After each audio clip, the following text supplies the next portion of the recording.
ఈ రోజు నేను చేసిన వర్కౌట్స్‌కి మరీ దారుణంగా అయితే స్వెట్ పట్టేసింది. తడిగుడ్లు కూడా పెట్టేసాను జిమ్ మొత్తం.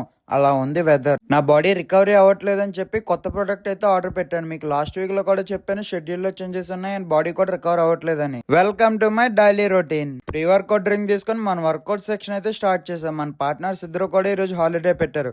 అయినా సరే మనం బేభత్సంగా వర్కౌట్ చేసాము. స్వెట్ చూస్తే అర్థమైపోద్ది. 2 డేస్ నుంచి క్లైమేట్ అనేది చాలా దారుణంగా ఉంటుంది. వెదర్ కండిషన్ అనేది అస్సలు బాగోలేదు. మీ జిమ్ లో కూడా ఇలానే ఉంటుందా? ఎన్ని ఏమైనా సరే మన వర్కౌట్ సెక్షన్ అనేది పూర్తిగా కంప్లీట్ చేసుకొని ఇంటికైతే స్టార్ట్ అయిపోయాం. జిమ్ లో బాగా డిహైడ్రేషన్ అయిపోవడం వల్ల ఇంటికి రాగానే 1 లీటర్ వాటర్ తాగాము. మన పోస్ట్ వర్కౌట్ మీల్ లో వే ప్రోటీన్ షేక్ అయితే తీసుకున్నాం. Whey protein shake 30 minutes gap తర్వాత మన సప్లిమెంటేషన్ తీసుకుని వాటర్ ఇంటికి అయితే కంప్లీట్ చేసుకున్నాం. చికెన్ మీల్ లో veggies and chicken and curd rice అయితే తీసుకున్నాం. బాడీ రికవరీ కోసం లైట్ గా 1 అవర్ ప్లస్ స్లీప్ అయితే వేసాం. నేను చేసే హై ఇంటెన్సిటీ ట్రైనింగ్ కి నా బాడీ అనేది రికవర్ అవ్వట్లేదు. అందుకే అశ్వగంధ అనేది యాడ్ చేస్తున్నా.